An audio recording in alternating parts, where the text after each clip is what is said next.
عالم إسلامي النكلير باور وو هايستا وأقونيها وو هايستا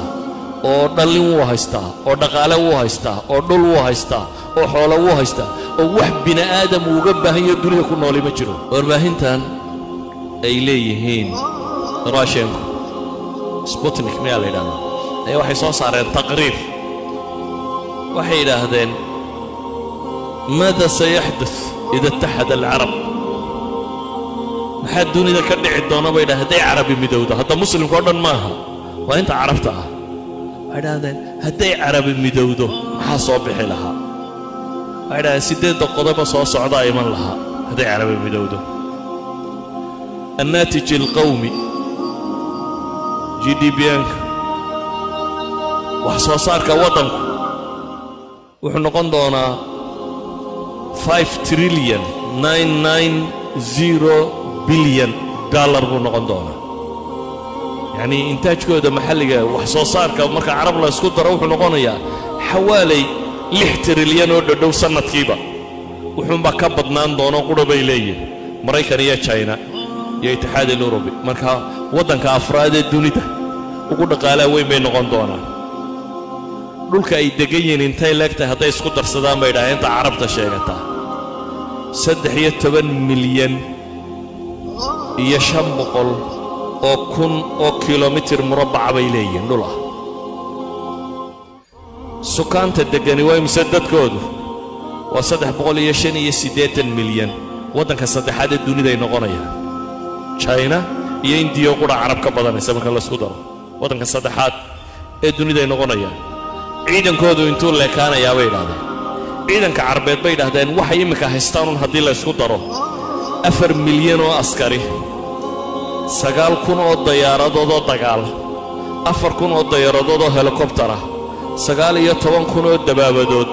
iyo 51,000 oo gaari dagaal bay haystaan bay yidhaahdeen waa intaynu inagu isku dildilayna una dee la isugu duulayo waa ciidamada dunida ugu xoog badan wax ku dhadhow bay soo baxayaan dhulkooda beeruhu muxuu noqonayaa bay yidhaahdeen 84 milyan oo hektar ayaa Suudaan oo qura ka bay yidhaahdeen dhul beereed la beeri karo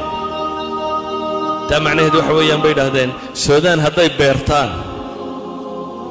760 milyan oo tan oo sarreenay soo saari karaan sanad kasta 370 milyan oo neef oo ay ku beeri karaan 410 milyan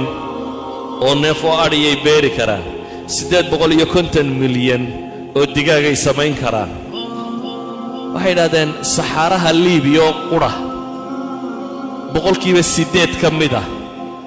haddii lagu xidho maxaa la yidhaahdaa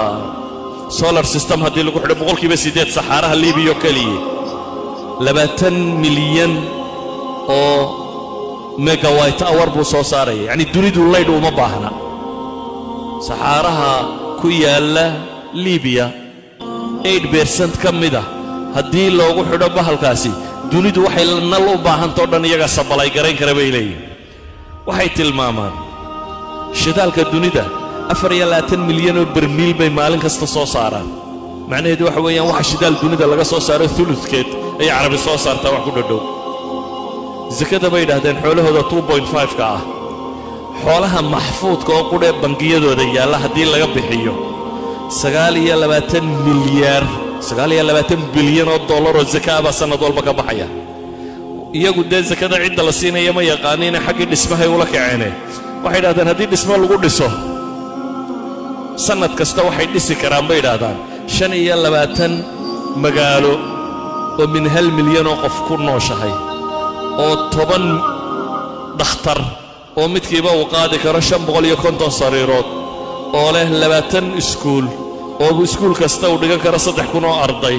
oo leh 3 madaar oo 10 milyan oo qof sanadkii ka soo degi karto oo leh 7 jaamacadood oo jaamacad kasta 25,000 oo qof dhigan karto yani xoog carbeed waa ka waa carab qurayn ka warrameyna muslimka ma warrameyno 68 dawladood oo muslima jira 56 ka mid ah ku jira qoladii maalinta dhaw jiraysay taawun islaamiga ka mid ah مساحة دولك almost ولا 160 مليون أو كيلومتر مربع مركز السكوتر المسلمين. إذن أيها الإخوة xoogeenna inaynu sida awrta aakhira aragna maahay waxaynu u baahanay inaynu ummadeenna xooggeeda tusno intay dunida joogaan haddaanay ninna u baahnayn caalam islaami nuclear power wuu haystaa oo aqoon-yahan wuu haystaa oo dhallin wuu haystaa oo dhaqaale wuu haystaa oo dhul wuu haystaa oo xoolo wuu haystaa oo wax bini aadam uga baahan yahay dunida ku nooli ma jiro aadanaha kale wuxiisoo dhan wuu ka maarmi karaa haddii caqli uu yimaado